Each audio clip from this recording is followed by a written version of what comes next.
Hey folks, welcome. Here we discuss real stories by real people.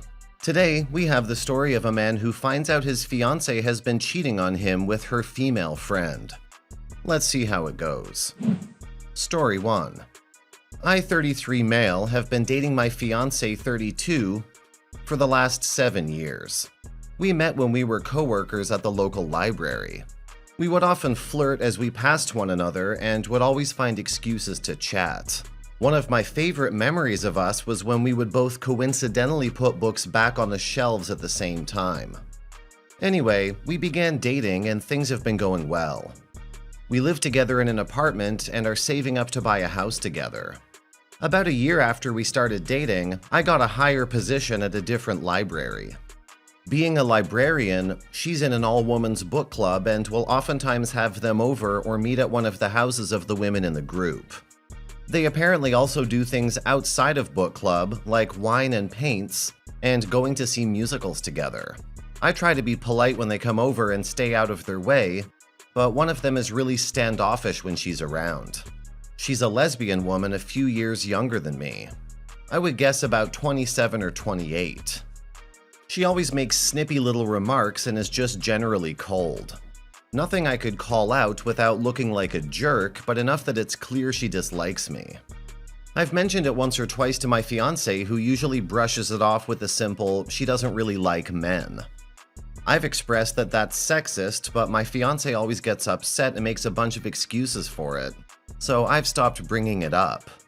Now, as I said, my fiancé and I are engaged and planning on getting a house together. Our relationship has been pretty solid, but for the past 3 months, she's been weird. Her personality's different. She's been criticizing me more and more, talking trash about men in general.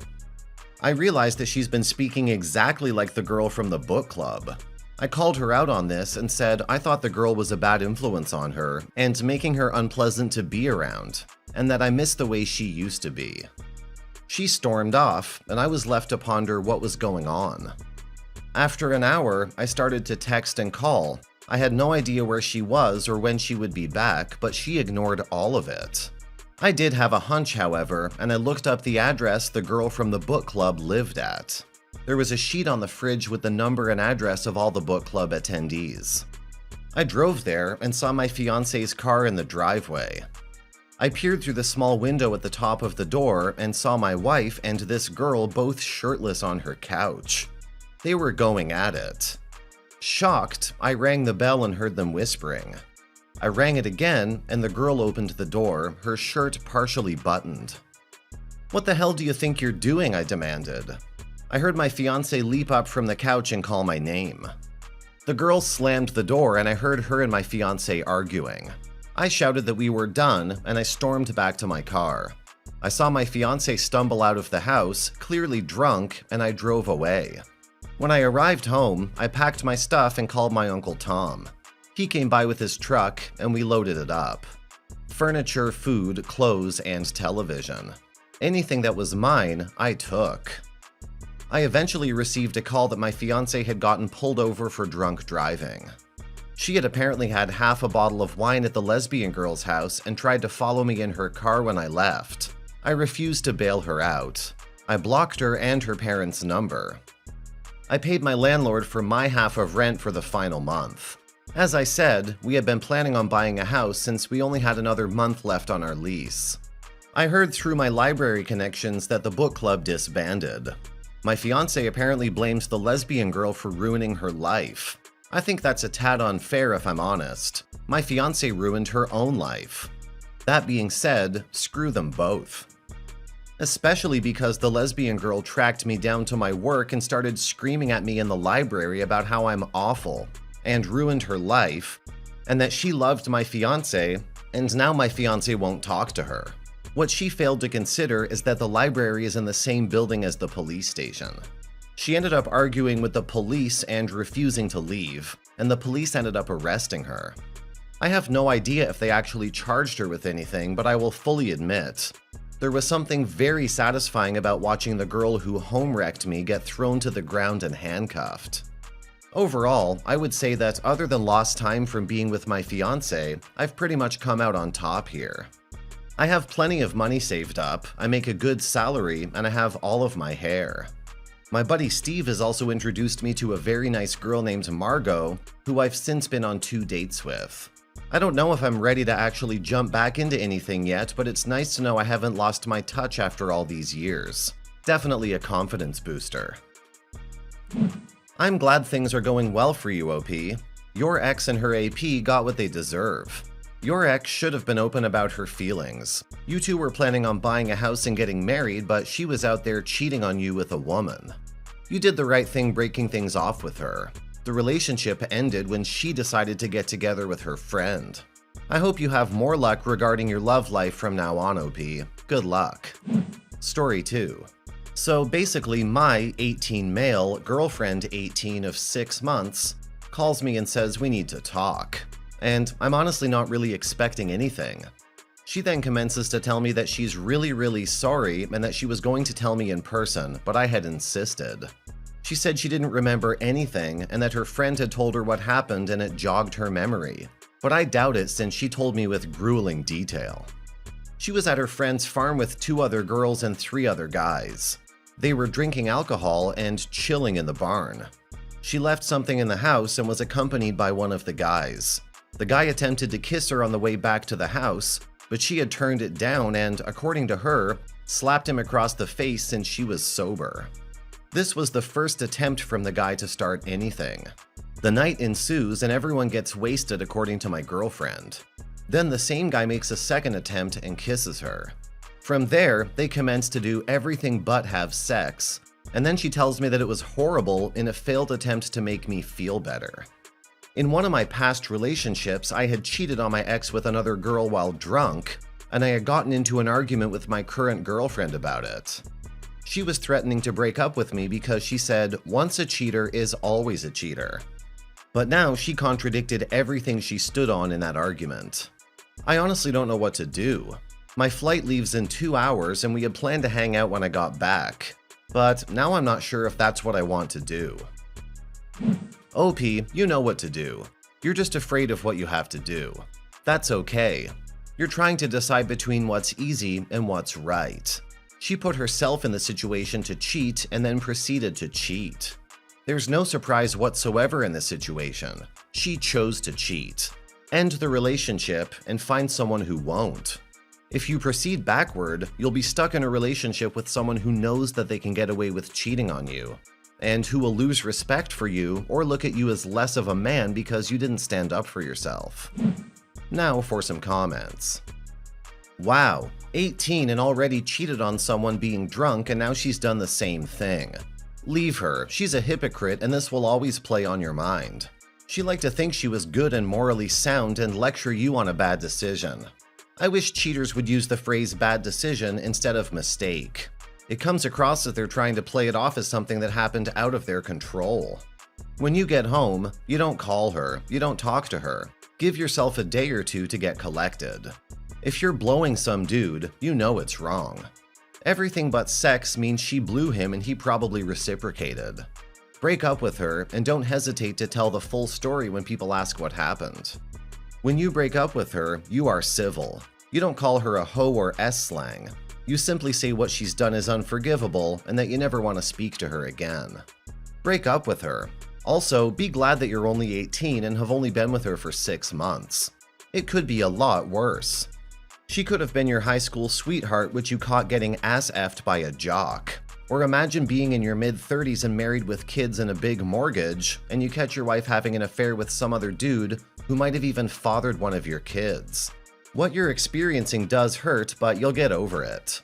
When you return home, break up with her. No yelling, no drama, and then go no contact. Block her number, block her social media. Story 3. My girlfriend 24 and I 24 have been together since we were 16. We're both in a bad place right now. She has anxiety disorder and I also have some mental health problems. We've been living together for 5 years.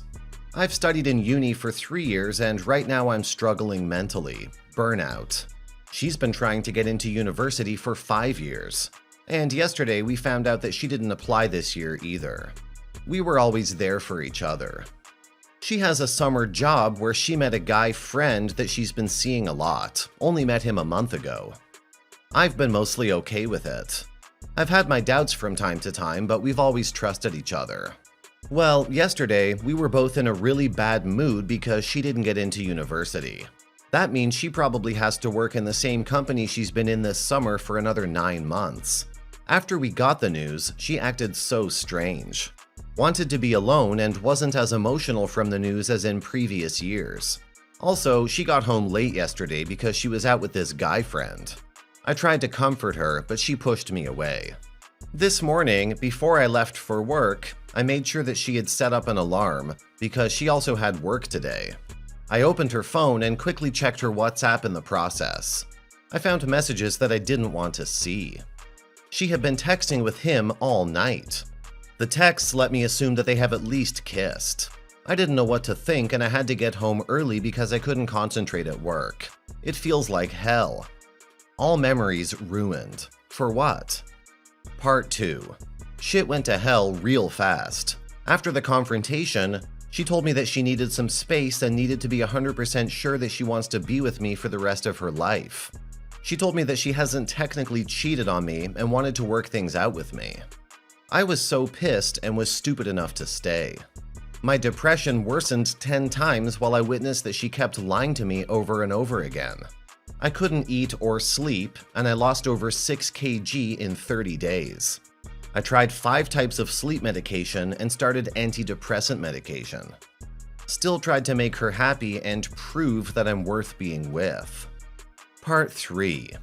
1 month after D-Day, I was leaving my gym and I saw AP and my girlfriend kissing in the nearby shopping center. Went home and called her because I needed to talk to her. Things didn't go well. I packed my things and went to my parents' house for a week, NC for a week. After that, I talked to her on the phone and she begged me to come home, but still insisted that she needs time to close things with AP. Still loved me and wanted to be with me, so I came back. Part 4. It's been 2 months since Part 3. She's still seeing him. When I asked her if she was still cheating on me, she said, "What do you really want me to say?" So she still is cheating on me, but still lies to me whenever she's with him. I'm studying with AP, coworker A and coworker B, but I know for a fact that she's only with him cheating on me. I've told her that this can't be going forever and I've been looking for apartments and ready to move out. That I really can't imagine or plan a future with her if she can't forget the AP and concentrate on our relationship. That was 2 weeks ago. This week, I had to know. I've checked her WhatsApp messages on her laptop. She clearly wants to change me for the AP, but AP is now suddenly very passive and isn't sure that he wants to be with her. She's trying to change his mind and is willing to do anything to or for him. Me, I feel better. The medication has helped a lot. Been going to the gym regularly, gained some of the weight back, can sleep way better, made new friends at and outside work. Got a promotion at work. I love my job. I enjoy being just by myself again. Got my libido back. Why I haven't left. I still love her. I'm still holding on to the good memories of her and us and how nice she was to me. She's super attractive, 9+ out of 10. Still want to F her brains out. I'm terrified of dating again since it's been 9 years with only her. I'm afraid my depression will worsen if I leave her. I want someone in my life to share things, sleep next to me, kiss, and have regular sex. Also, her family's super important to me. Why I think I should leave her and move on ASAP. While I love her, I also hate her. She manipulates me and treats me different, is less sexual with me. She isn't really sorry what she did or is doing. She's a spoiled princess. She likes male attention way too much. I can't trust her, and I'm not sure if I ever will. She's applying to study in uni about 3 hours drive away. It means we will live separately for at least 3 years. I feel like an effing doormat, a punching bag. I still feel lonely as hell. I still have self-esteem issues because of this. I'm starting therapy next month. I know this isn't a healthy relationship. This is just some twisted nightmare I'm having. Just wanted to share this and get it off my chest. Please give me your thoughts on this. Now for some comments. If you marry her, do it in North Carolina and don't move until you're divorced. You see, North Carolina is an alienation of affection laws, and when she leaves you for rich guys, you can sue the shirt off of him. Although she might really like him with his shirt off. In all honesty, leave now. Run as fast as you can. Understand this. She is a memory of whom she used to be. She's no longer who she was. You have to have self-respect and understand you are better and you are a treasure. Understand she's not acting like your girl. She wants the AP to be her man. Just turn that into the fuel to drop her behind like you really mean it. No more Mr. Nice Guy. Get on with your life. She shouldn't be part of your future. She's not trustworthy. Reading this just hurt my head. Jesus Christ. I seriously think that you don't really love her. You hate yourself and have no self-respect. You literally read that she wanted to be with AP and you're still staying. What does that tell you about yourself? Tell me. Get into counseling and don't get into other relationships until you work out the relationship you have with yourself.